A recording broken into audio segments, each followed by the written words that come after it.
Qué bueno es tener este encuentro. Qué bueno es buscar siempre un espacio en la vida para poder abrir la Biblia, para poder alimentar nuestro espíritu, para poder encontrar esperanza. Y gracias por permitirnos acompañarte en este momento, allí en el lugar donde estés, en el país donde te encuentres. Comenzó tu programa Biblia Fácil. Y estamos listos aquí, como siempre, con Biblia en mano y Biblia abierta, como también la disposición que hay en cada uno para poder entender aquel mensaje que Dios tiene para nosotros. Estamos en una temporada especial acompañando el ministerio de Jesús. Y ese ministerio lo vemos en el libro de Mateo. De los 4 evangelios elegimos este libro porque hay detalles sumamente importantes. Mateo es un discípulo de Jesús, acompañó a Jesús, es un testigo directo de las cosas que él cuenta. Y aunque cada evangelio tiene detalles que cuentan sobre el ministerio de Cristo, hemos visto por conveniente analizar el evangelio de Mateo, porque desde su comienzo él quiere colocar en la mente de todos aquellos que van a leer su evangelio, siendo guiado por el Espíritu Santo, de que Jesús es el Salvador y es el Rey del universo, el Rey prometido, pero sobre todo quiere ser Rey en tu corazón. Bienvenido una vez más a este capítulo o a este episodio de Biblia Fácil. Hoy vamos a estudiar 2 capítulos del libro de Mateo, parte del capítulo 11 y el capítulo 12. Y antes de poder abrir la Biblia, yo tengo un regalo para ti. Se trata de un curso bíblico que habla sobre cómo Jesús puede restaurar nuestra vida. Jesús, restaurador de vida. Puedes solicitarlo a nuestro número de WhatsApp, que es el +5512 9810 1460, o también puedes ingresar a nuestro sitio web estudielabiblia.com. Muy bien, estamos listos entonces para nuestro estudio de hoy. Llama a toda la familia, toma lápiz, un papel, un cuaderno. Vamos a registrar uno de los capítulos que obviamente habla sobre el juicio que Jesús hace sobre algunas ciudades. Y con cierta tristeza, Él exclama, ¿por qué a pesar de todo ellos no se arrepienten? Luego hay un llamado, una invitación de Jesús. Y en el capítulo 12 vamos a ver una cuestión tan importante que desde el tiempo de Jesús ya obviamente vino contraacusación incluso contra Jesús mismo, que es por qué Jesús hacía algunas cosas en sábado. Hay muchos que han tomado el capítulo 12 de Mateo para decir que Jesús abolió el día de reposo, el día sábado. Vamos a ver si esto es verdad. Por eso, toma tu Biblia y vamos a orar. Oramos. Gracias, Señor, te damos por esta oportunidad que tenemos de poder estudiar tu palabra. Y hoy queremos profundizar nuestro estudio en ella.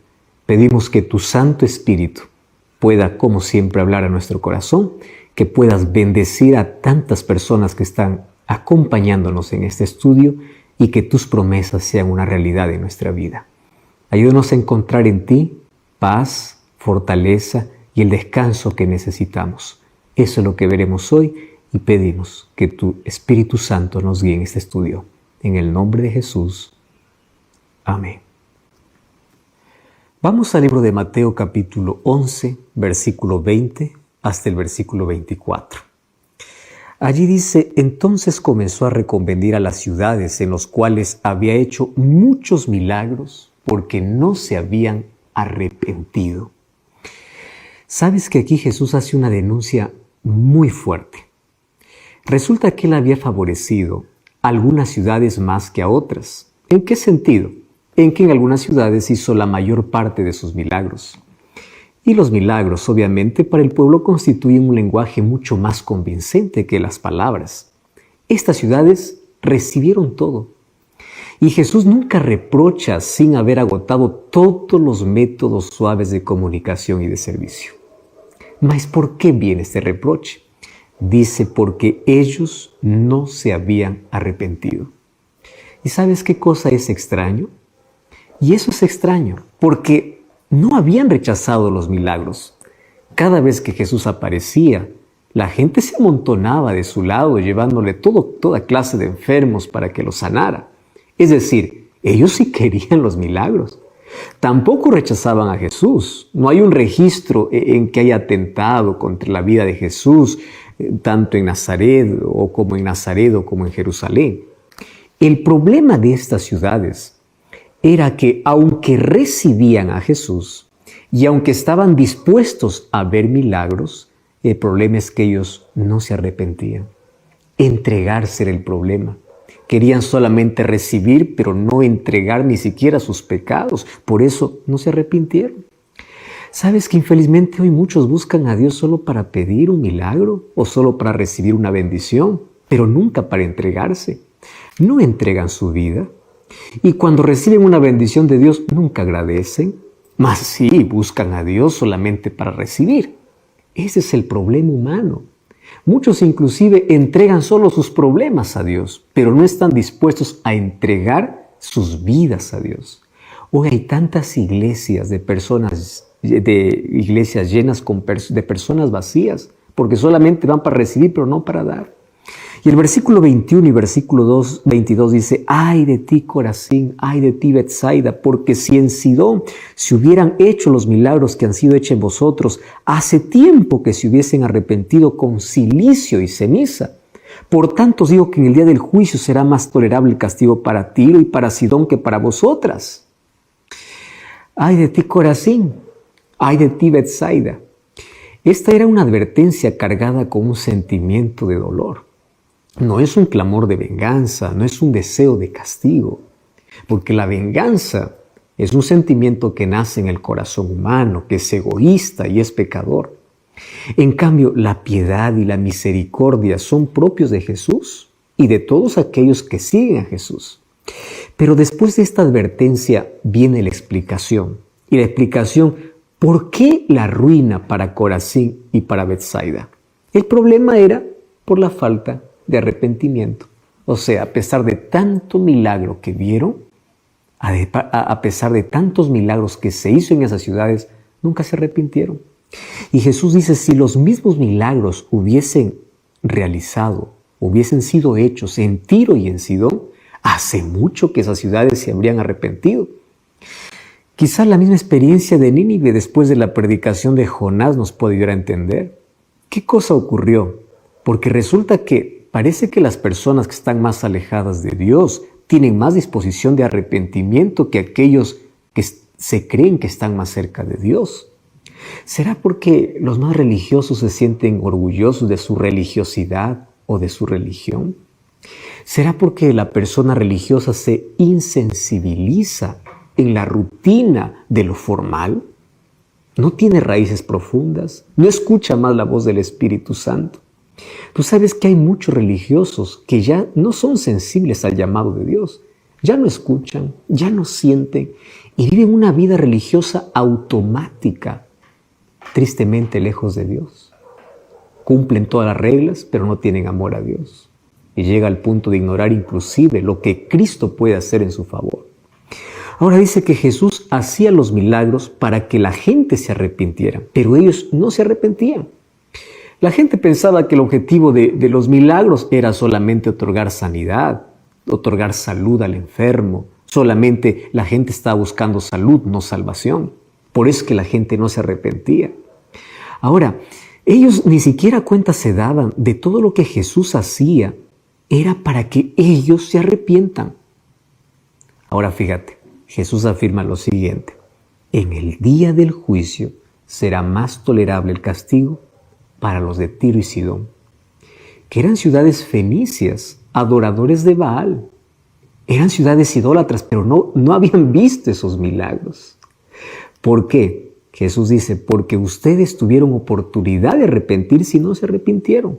En cambio, Tiro y Sidón aún no se han arrepentido porque no han tenido oportunidad o porque no han visto las cosas que ustedes han visto. Y Mateo capítulo 11, versículo 23 y 24 dice, y tú, Capernaum, que eres levantada hasta el cielo, hasta el Hades serás abatida. ¡Wow! Ahora Mateo destaca otras cualidades de Jesús como Mesías y Rey. ¿Por qué? Porque Jesús tiene poder y conocimiento para hacer el juicio. Capernaum dice que se autoexalta como lo hacía Babilonia. Y Capernaum fue favorecida con la presencia de Jesús y sus discípulos. Tuvo la oportunidad de ver más milagros que ninguna otra ciudad de Galilea. Pero también no quisieron arrepentirse. Ahora, tuvieron tantas oportunidades y ellos siguieron con su vida. Y es cierto que Capernaum, como todo Galilea, era una ciudad de población mixta, con presencia abundante de gentiles. Pero ahí había muchos judíos.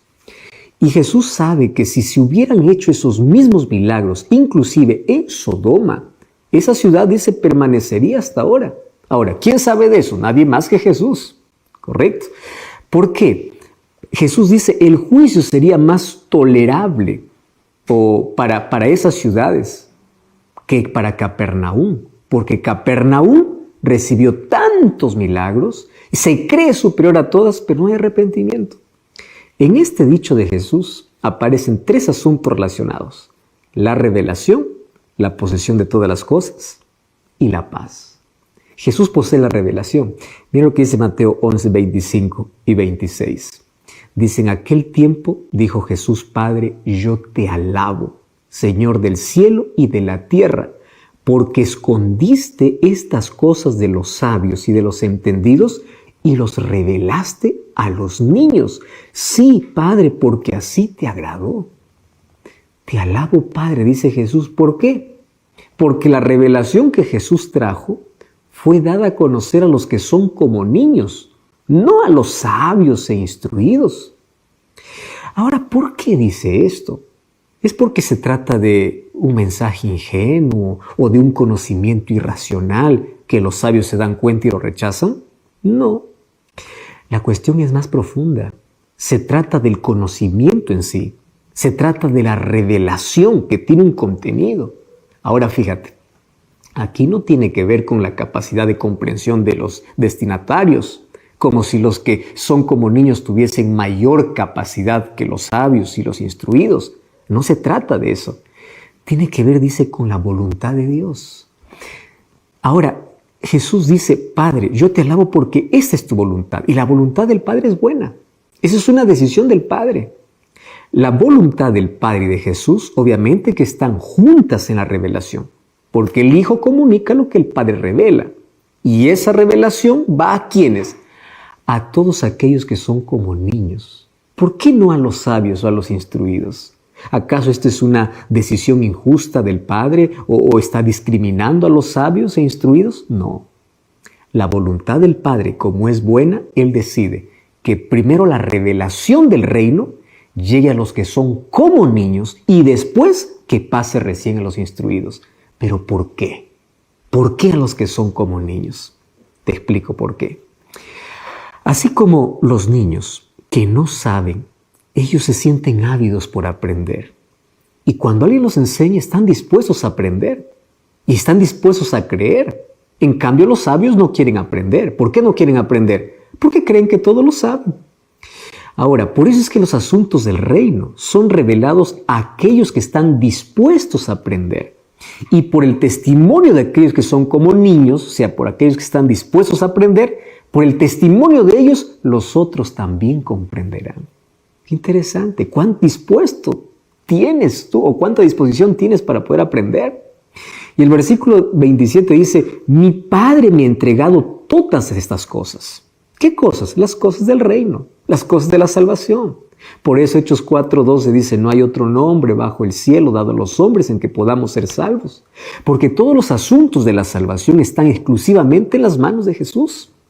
Además de administrar allí de manera exclusiva los asuntos del reino y los asuntos de salvación, Jesús también es el único que sabe los asuntos del Padre, porque Jesús dice, yo y el Padre, uno somos.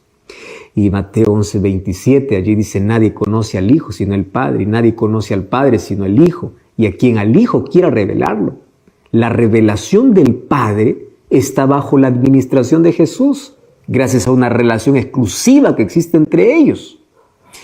Y a partir del versículo 28 hasta el versículo 30, Jesús hace un llamado y dice, venid a mí todos los que estáis cansados y agobiados. La multitud entendió enseguida este mensaje.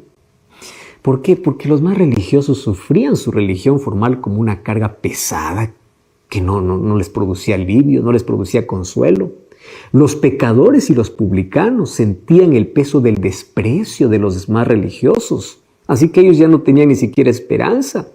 Entonces les pesaba las leyes de los dirigentes, les pesaba el costo de los ritos y de los impuestos que tenían que pagar al templo, pesaban las exigencias que siempre estaban creciendo dentro del sistema religioso judío, pesaba la frialdad de las formas religiosas que debían observar meticulosamente, pesaba la relación sospechosa en las cuales ellos vivían, pesaba la culpa que cargaban.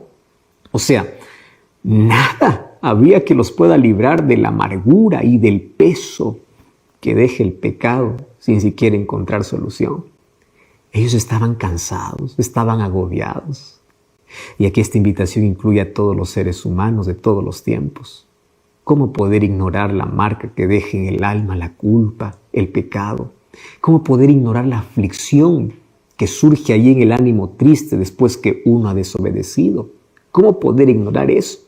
Ahora Jesús invita y dice, ven, yo te daré descanso, porque yo tengo el descanso final. Y este es un descanso que abarca toda la vida. Un descanso de tus luchas, que estás desgastado, de tus sombras, de la culpa, del miedo, de cualquier cosa.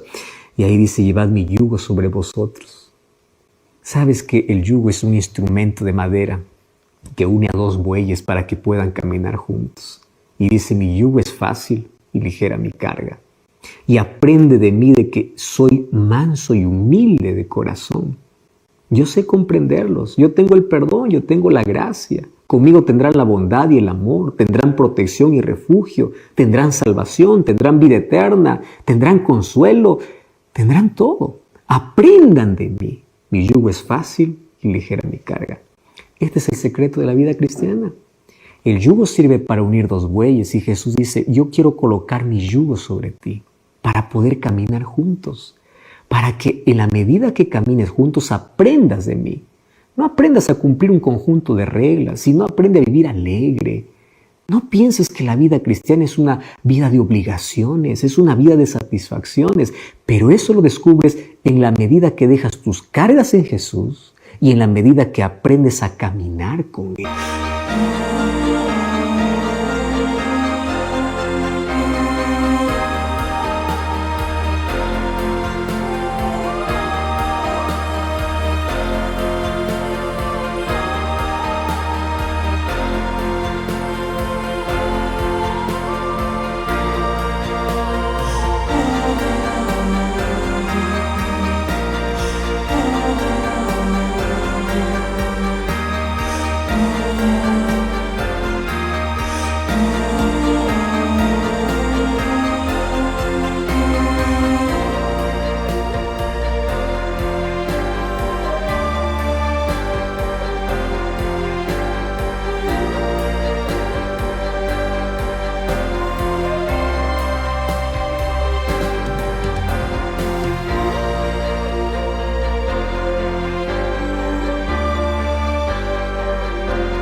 Mi yugo es fácil y ligera mi carga. Sabes que hasta aquí en el capítulo 11, por lo menos hemos aprendido 3 cosas importantes. Lo primero, Dios ya hizo muchos milagros en tu vida. Probablemente todas las cosas que hizo fueron para llamar tu atención al arrepentimiento. Pero hasta aquí solamente has recibido y nunca estuviste dispuesto a dar. Nunca te entregaste, siempre diste la espalda.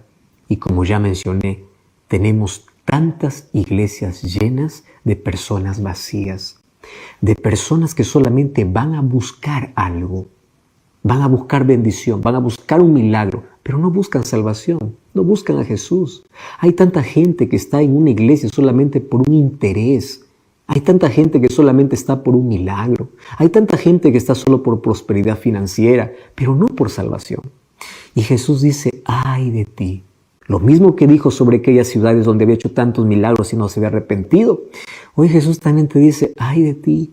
Yo hice todo esto para que tú te arrepientas, para que tú te entregues, pero solamente has recibido, pero compromiso no quieres conmigo. Ay de ti. Número 2. Dios da su revelación a aquellos que están dispuestos a aceptarla. Por eso es que no es casualidad que estés viendo este programa. Y todas estas cosas tú lo estás entendiendo. ¿Por qué? Porque tú estás dispuesto a aprender. Y aprender lo que la Biblia dice. Y cuando uno abre la palabra de Dios con un espíritu humilde, cuando uno abre la palabra de Dios pidiendo que Dios pueda iluminarte, Dios te guía, Dios te revela, Dios te muestra su plan. Ahora, por eso es que todos aquellos que son como niños entienden la revelación de Dios. No significa que aquellos que tienen títulos y doctorados no entienden. No significa eso. Significa cuál es tu actitud frente a la palabra de Dios. Porque algunos la abren solamente para discutir. Algunos la abren solamente para desobedecer. Algunos la abren solamente para argumentar y para contradecir a Dios. Si tú vas con un espíritu humilde, Dios te revelará grandes cosas. Y en la medida que vayas obedeciendo, te revelará más cosas. ¿Comprendes ahora? ¿Por qué algunos un pasaje tan simple no lo pueden entender y otro lo entiende? Porque la revelación es dada para aquel que está dispuesto a aprender. Mientras más luz recibes, más responsable eres, pero más conocimiento tienes, más revelación tienes. Y finalmente, allí Jesús te invita, ven a mí. Yo sé tus luchas, sé que estás cansado, desgastado. Y ese ven a mí no solamente es para aquel que no ha aceptado a Jesús, es para aquel que está viviendo una religión formal, para aquel que está cansado de cumplir reglas y estar siempre en una obediencia por obligación. Hay tanta gente que lleva ese peso, para la gente que vive con el peso de la culpa y del pecado en su vida, para la gente que está desgastada de tanto luchar, de tanto trabajar. Ven a mí, en mí vas a encontrar descanso. Caminemos juntos. Así como un yugo permite que dos bueyes caminen juntos, nadie va adelante ni atrás, permite que mi ley en tu vida, mi palabra en tu vida, te haga caminar junto a mí. Y cuando tú caminas junto a mí, tú vas a ser como yo, dice Jesús, manso y humilde de corazón. Y cuando seas manso y humilde de corazón, vas a evitar problemas, porque nuestros mayores problemas en la vida tienen que ver con nuestra falta de mansedumbre, nuestra falta de humildad. En la medida que caminamos con Jesús y nos entregamos a Él, encontramos respuestas, esperanza y descanso. Allí culmina el capítulo 11, pero luego Mateo nos lleva a otro escenario, al escenario donde personas comienzan a discutir a Jesús sobre el día de reposo.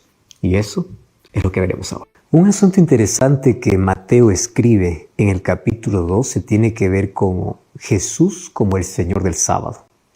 ¿Sabes que la oposición contra Jesús estaba creciendo en Galilea? Y no se trataba de una protesta por causa de milagros. El asunto para ellos era más serio, el sábado. Y Mateo lo cuenta para describir a Jesús como el Señor del sábado. Y dos incidentes en sábado él lo junta. Uno simple, en el sembrado, el otro en la sinagoga, con un milagro. No ocurrieron en una secuencia cronológica, pero Mateo los coloca juntos para poder aclarar bien el tema y demostrar la relación de Jesús con el sábado. ¿Estás listo? Ahora, muchos hoy toman estos textos bíblicos para afirmar que Cristo abolió el sábado porque hizo milagros el día sábado. Mas el problema nunca fue si el sábado era o no era el día del Señor. El problema era cómo guardar el sábado. Los judíos pues habían puesto cargas absurdas y pesadas que eran tradiciones por encima de los mandamientos de Dios. Por ejemplo, ellos decían que nadie podía caminar más de 1 kilómetro en el día sábado porque consideraban pecado. Ellos ni siquiera podían escupir el sábado a la tierra porque creían que estaban regando la tierra. ¿No te parece esto absurdo? Eran tradiciones absurdas que Jesús obviamente las confrontó y Él nos enseñó cómo guardar correctamente el día de reposo. Veamos el primer incidente. Mateo capítulo 12, versículo 1 al versículo 8 dice que en aquel tiempo iba Jesús por los sembrados en un día sábado o en un día de reposo. Y sus discípulos tuvieron hambre y comenzaron a arrancar las espigas y comer. Y bueno, viendo los fariseos le dijeron, tus discípulos hacen todo lo que no es lícito hacer en el día de reposo. Pero él les dijo, ¿no habéis leído lo que hizo David cuando él y los que estaban con él tuvieron hambre? Cuando entró en la casa de Dios, comió los panes de la proposición que no le era lícito comer, ni a él ni a los que con él estaban, sino solamente a los sacerdotes. ¿O no habéis leído en la ley cómo en el día de reposo los sacerdotes en el templo profanan el día de reposo y son sin culpa? Pues os digo que uno mayor que el templo está aquí. Y si supieses qué significa misericordia quiero y no sacrificio, no condenaríais a los inocentes, porque el Hijo del Hombre es el Señor del día de reposo. Ahora, fíjate qué interesante que en estos 8 versículos hay muchos detalles interesantes que nosotros hoy tenemos que analizar, para que finalmente termine porque el Hijo del Hombre es el Señor del día de reposo. Marcos 2, 27 y 28 dice que el sábado fue hecho por causa del hombre y no el hombre por causa del sábado. Por eso el Hijo del Hombre es también el Señor del sábado. El primer incidente dice que Jesús pasaba por los sembrados y los discípulos tenían hambre. O sea, era el tiempo donde se cosechaba el trigo, por lo menos ya estaba madurando. Y el trigo tierno en las espigas pues ya tenían una suave consistencia de un cuerpo definido, obviamente sin ser duro. Los discípulos pusieron una espiga sobre su mano izquierda y con la otra empezaron a refregar suavemente sobre los granos para poder tener allí detrás de ese cofre vegetal aquel trigo que recién estaba madurando. Y estos estaban repitiendo mientras seguían a Jesús. No es que se detuvieron, mientras estaban con Jesús. Y claro que ellos no iban solos, habían allí fariseos. Y ellos estaban siempre para levantar la voz. Y van a Jesús y le dicen, tus discípulos no están haciendo lo correcto porque hoy es sábado. ¿Cuál era el problema? Es que en su forma legal de poder entender la ley, ellos interpretaban que los discípulos estaban cosechando trigo. Y no era así. No tomaron en cuenta que los discípulos estaban hambrientos. La noche estaba cayendo ya sobre ellos y el cansancio que se había acumulado sobre el cuerpo desde la madrugada pues era intenso. Y no fue posible distraerse un solo instante ni siquiera para comer, ellos tenían hambre. Entonces, los fariseos no pensaban en los discípulos, los fariseos jamás pensaban en la gente cuando se trataba de un asunto legal, porque para ellos la ley era suprema. Y los humanos, obviamente, para ellos eran solo objetos de rígida obediencia y sin afecto. Jesús, como siempre paciente y tolerante, esta vez coloca un poco de ironía en su respuesta y le responde a los fariseos, ustedes no han leído lo que hizo David en aquella ocasión, cuando él y sus compañeros tuvieron hambre. Ustedes que todo lo saben, irónicamente Jesús dice, ¿olvidan o se hacen los olvidadizos para condenar? David entró en la casa de Dios, tomó para sí y para sus hombres el pan sagrado que solo podían comer los sacerdotes. Ustedes, sin embargo, podrían decir, pues, esto fue hecho por un hombre que no cumplió la ley. Y allí Jesús continúa. ¿No han leído en la ley que los sacerdotes, incluso por su trabajo abundante en el templo, pareciera profanar el sábado y son sin culpa? ¿Por qué? Claro, porque al ofrecer los sacrificios no están ejecutando un trabajo secular. Ellos están realizando un trabajo al servicio de Dios que ayuda a la salvación de todos los pecadores. Ahora, este es el tipo de trabajo que estos hombres han estado haciendo durante todo el día. Han estado trabajando a favor de los otros. Ellos están comiendo como David tenía derecho a comer y como los sacerdotes que en el día sábado parece que transgreden, pero no lo hacen porque están ayudando en la salvación de las personas. Entonces, aquí no hay condenación, aquí no hay ni transgresión del sábado, porque ustedes están allí colocando algo absurdo. Pero tampoco hay condenación para ellos. Si analizas la respuesta de Jesús, no está aboliendo el día sábado, sino las tradiciones colocadas para ese día. Todos llamaban pecado cuando se trataba del día sábado. Además, Jesús dice, yo estoy aquí, más grande que el templo, más grande que David. Dios mismo quiere la misericordia de ustedes. Y ustedes no están mostrando misericordia para estos hombres. Misericordia quiere Dios para que todas las personas, especialmente los inocentes, no sean condenados. ¿Qué cosa está diciendo Jesús? En cambio, ustedes están condenados están condenando a los que no son culpables. Y por último, Jesús concluye diciendo, quiero que ustedes sepan que el Hijo del Hombre es el Señor del sábado. Ahora, al absolver de culpa a los discípulos, no abolió el día sábado, solamente dio el verdadero sentido, que no fue hecho para esclavizar al ser humano.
Fue hecho para darle el verdadero reposo de Dios.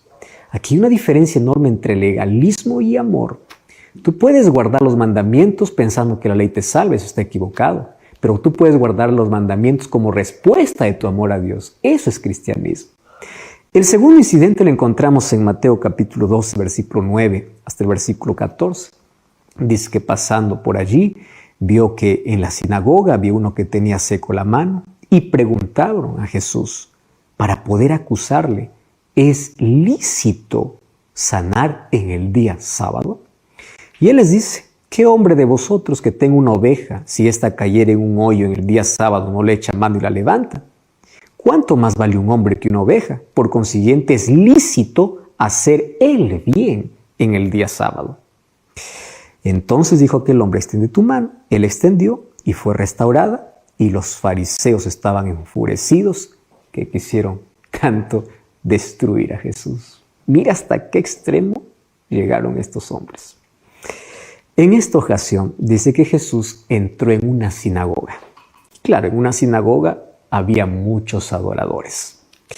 ¿Sabes que ahí había un hombre que tenía una mano paralizada?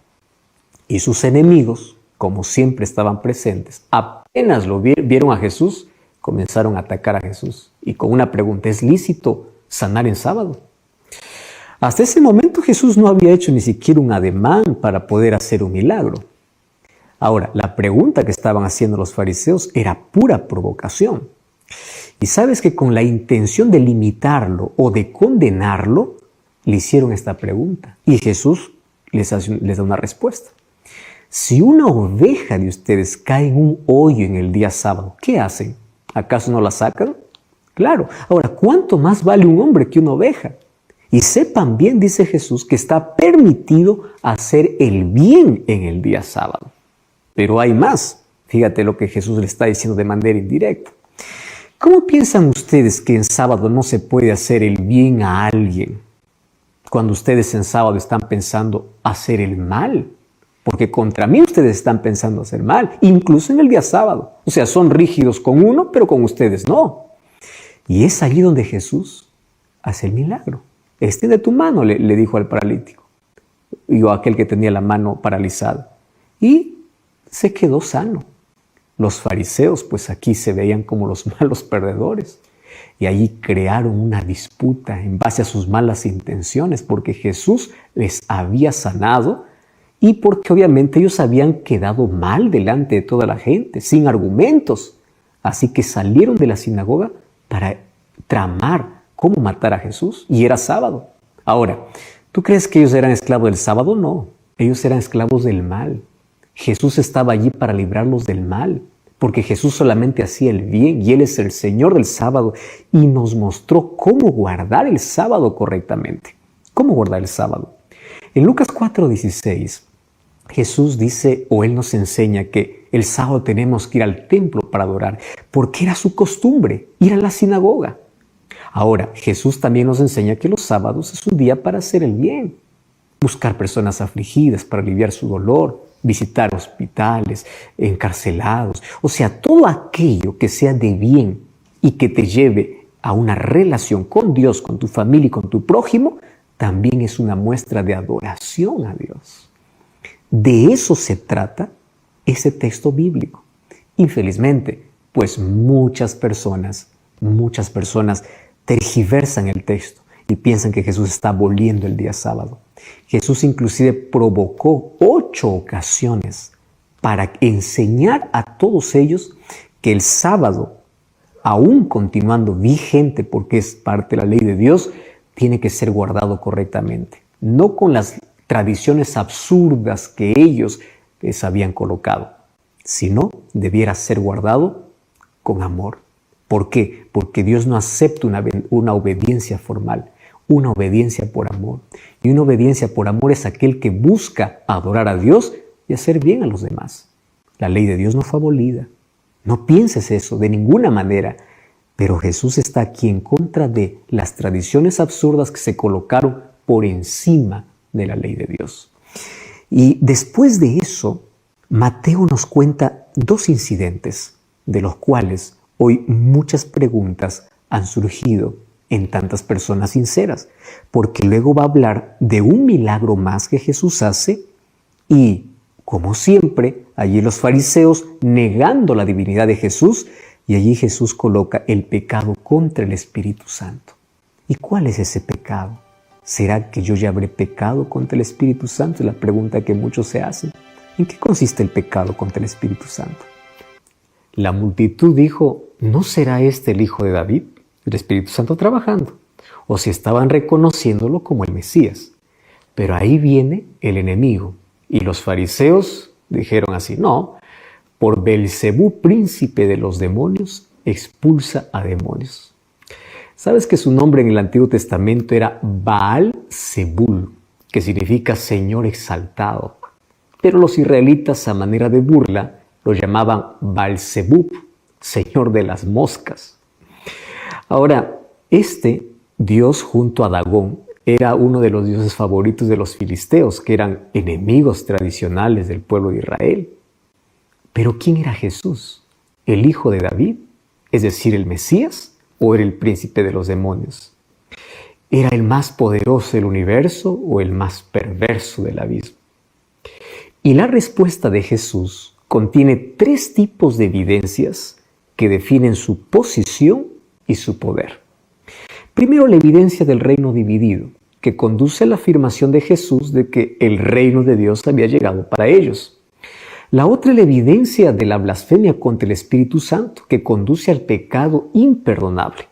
Y finalmente, la evidencia del día del juicio, que conduce a la condenación en el día final. Ahora fíjate, Mateo capítulo 12, versículo 25 al 29, Jesús responde así: todo reino dividido contra sí mismo, pues será desolado, o sea, quedará en un desierto. Sin estructura, sin organización, sin poder, sin nada. Porque no hay peor destrucción que la autodestrucción. Y esto ocurre también en una ciudad o en una familia que está dividida contra sí misma, jamás permanece. Ahora, con Satanás no podría ser diferente. Jesús dice, si Satanás expulsa a Satanás, contra sí mismo actúa. ¿cómo es que Él podría mantenerse en pie y en su reino? Esto no sería posible. O sea, lo que está diciendo es, yo no soy lo que ustedes dicen ser a los fariseos. Y la prueba de su acción la ofrecen los mismos discípulos de ustedes, porque sus discípulos también expulsan demonios. Ahora, ¿en nombre de quién expulsan? Y ellos saben muy bien que no se puede expulsar demonios con el poder de los demonios. En forma opuesta, lo que están diciendo es, si yo expulso los demonios, dice Jesús, lo hago por el Espíritu de Dios. Y si es que esto sucede, significa que el reino de Dios ha llegado a ustedes, dice en el versículo 28. Y aquí está hablando del reino espiritual, del reino de gracia, que en el futuro será el reino de gloria, que será cuando Cristo regrese. Mas los fariseos no vieron eso. ¿Por qué? Porque estaban encegados, estaban enceguecidos. ¿Sabes que el poder de Satanás es el poder del mal? En cambio, el poder de Jesús, pues, es el poder del bien. Ambos incompatibles y antagónicos. Nadie puede hacer el bien con el poder del mal. Por eso es que Jesús les confronta a los fariseos. Y ahí en el versículo 30 dice, por eso Jesús dice, el que no es conmigo, contra mí es. Y el que conmigo no recoge, desparrama. Los fariseos, que al parecer estaban en contra de Jesús y contra Satanás por considerar que Jesús tiene el poder de los demonios, ellos están declarando en contra de Jesús y ellos están colocando a favor de Satanás. Por eso es que Jesús dijo a los fariseos que la neutralidad con relación a Él es imposible. Quien no está conmigo está en contra de mí. Ahora, con respecto a cualquier otro maestro, a un líder político, la neutralidad quizás sería posible, es más, hasta aconsejable en muchas ocasiones. Pero ser neutrales con respecto al bien y al mal, eso no es posible. O estás con Cristo o estás en contra de Él. No se puede ir a cosechar junto a Jesús y en lugar de juntar gavillas, comenzar a desparramarlas. Y todavía pensar de que uno está trabajando para Él. Jesús, al utilizar aquella metáfora de la cosecha, se está identificando con Dios. ¿Por qué razón?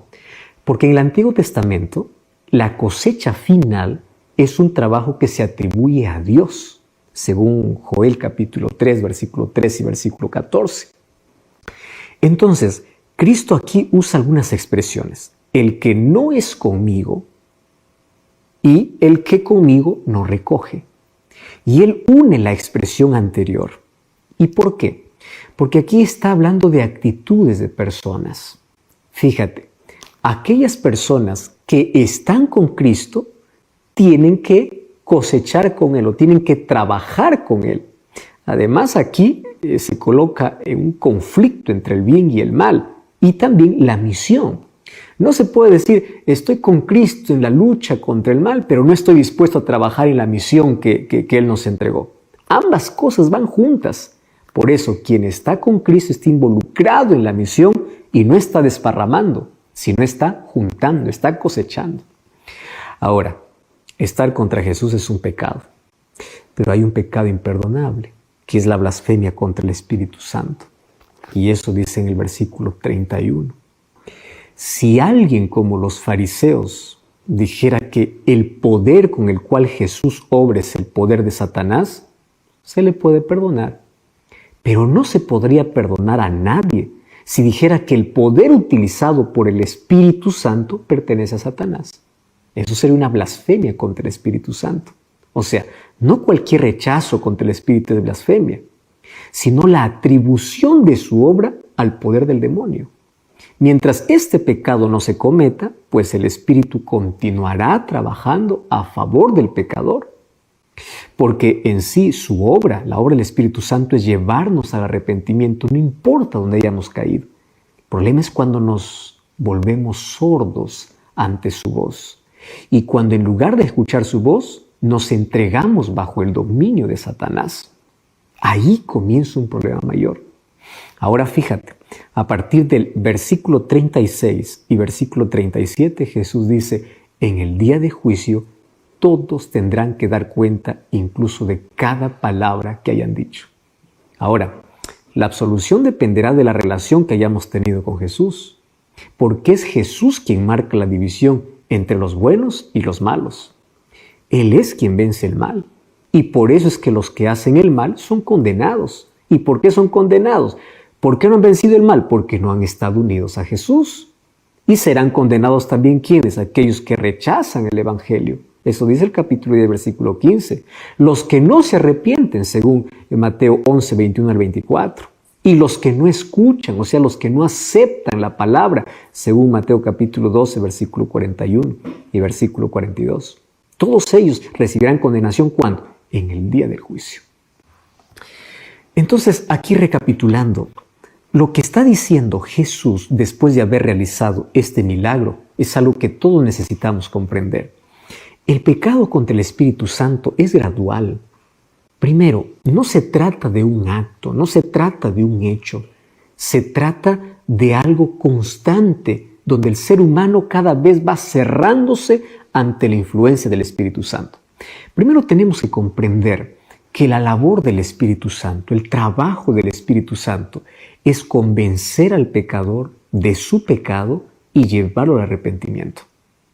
¿Qué sucede? Cada vez que tú eres impresionado por el Espíritu Santo para oír la voz de Dios, para abandonar el pecado, si en lugar de aferrarte a Dios te aferras al pecado, dentro de la mente humana ocurre algo que no entendemos. Eso se llama el endurecimiento. Uno va perdiendo la sensibilidad para poder escuchar la voz de Dios. Entonces el Espíritu Santo llama y llama y llama. Y uno, en lugar de escuchar la voz del Espíritu Santo, se vuelve cada vez más insensible. Y mientras más insensible eres, más endureces. Y mientras más te endureces, tu mente se va cerrando a la influencia del Espíritu Santo. ¿Sabes que en la Biblia yo encuentro grandes pecadores que encontraron perdón? Prostitutas que fueron perdonadas. El ladrón fue perdonado en la cruz. Saulo era un homicida. David fue un homicida. Encontramos varias personas que cometieron los mayores crímenes de la vida. En el Antiguo Testamento encuentro a Manasés, que hizo pasar inclusive a sus hijos por fuego. Cometió los mayores horrores. Pero aún así fueron salvos, porque todo pecado será perdonado. Mas el pecado contra el Espíritu Santo es algo más delicado. Se trata de una resistencia completa. Se trata cuando tú ya no quieres oír más la voz de Dios. Y quiero que prestes atención a lo siguiente. Pecar contra el Espíritu Santo y no tener perdón, no se trata que Dios se cansó de perdonarte. Se trata de que tú ya no quieres pedir perdón. Por eso, mientras hay en tu corazón necesidad de cambiar, mientras tú no estés contento con lo que eres, es porque el Espíritu Santo sigue trabajando en ti. Hay muchas personas que preguntan y dicen, yo ya habré pecado contra el Espíritu Santo. Yo tengo pensamientos muy crueles. Yo ya me burlé de la Biblia. Yo ya hice esto, yo ya hice lo otro. ¿Habré pecado contra el Espíritu Santo? Y la respuesta es simple. Si aún eres consciente de que lo que has hecho es malo, es porque tienes conciencia de pecado. Y mientras tienes conciencia de pecado, porque tienes necesidad de Dios. Y mientras tengas necesidad de Dios, deja que el Espíritu Santo trabaje en ti para llevarte al arrepentimiento y hay salvación. Pero claro, no existe perdón para aquel que no quiere. No es que Dios se cansa de perdonar, sino es el ser humano que ya no se arrepiente más, porque ahora llama al pecado, ya no pecado, lo llama parte de su vida. Ya se acostumbró a desobedecer la voz de Dios. Se volvió insensible, ya no siente necesidad, ya no quiere cambiar. Él se acostumbró así, dice, yo así quiero vivir. Eso es una resistencia, una rebelión abierta. Cuando eso acontece, es cuando el Espíritu Santo, aun cuando sigue llamando, el ser humano no le escucha más. Y si el ser humano no le escucha más, entonces no hay arrepentimiento. Y si no hay arrepentimiento, no hay perdón. O sea, mientras tú estés incómodo con tu vida, mientras seas consciente que eres pecador, mientras tengas necesidad de cambio, es porque el Espíritu Santo está trabajando en ti, porque Él nos convence de pecado y nos lleva al arrepentimiento. Y luego Jesús dice, finalmente todos compareceremos ante el juicio. El juicio es una realidad y en el juicio están todas nuestras acciones, incluyendo nuestras palabras. Ten mucho cuidado con aquello que dices. Ten mucho cuidado cómo tratas a los más pequeños. Ten mucho cuidado con aquello que haces.